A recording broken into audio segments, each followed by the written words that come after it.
श्री गणेशाय नमो नमः। नमस्कार दोस्तों, MS ज्ञान मोटिवेशन में आप सभी का स्वागत है। तो आइए दोस्तों, सुनते हैं एक छोटी सी कहानी। एक समय की बात है, एक नगर में एक सेठ रहता था। उसकी कोई संतान नहीं थी। एक दिन उसने अपनी पत्नी से कहा कि वह बुधवार का व्रत रखेगा।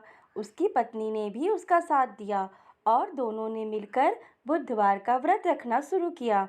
व्रत के प्रभाव से सेठ के घर एक पुत्र हुआ। पुत्र का नाम उन्होंने बुध रखा। बुध बड़ा होकर बहुत ही बुद्धिमान और साहसी बना। एक दिन बुध अपने पिता के साथ व्यापार के सिलसिले में दूसरे नगर जा रहा था। रास्ते में उसे एक नदी मिली।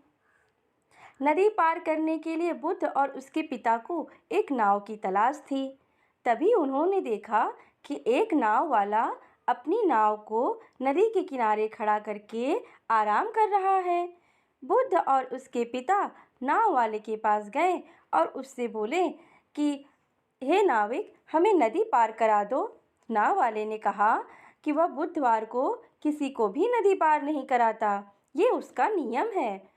बुध और उसके पिता ने उसे बहुत समझाया, लेकिन वह नहीं माना। तब बुध ने कहा कि वह स्वयं नाव चलाएगा। नाव वाले ने बुध की बात मान ली और उसे नाव चलाने दी। बुध ने बहुत ही कुशलता से नाव चलाई और नदी पार करा दी। नदी पार करने के बाद नाव वाले ने बुध से कहा कि वह बहुत ही भाग्यशाली है कि उसे बुध जैसा पुत्र मिला है। सेठ और बुध अपने नगर लौट आए। बुध के पिता ने नगर के लोगों को बुध की वीरता और बुद्धिमत्ता के बारे में बताया। नगर के लोग बुध की प्रशंसा करने लगे। बुधवार का व्रत करने से सेठ और उसकी पत्नी को पुत्र की प्राप्ति हुई और उनका जीवन सुखमय हो गया। Thank you for watching.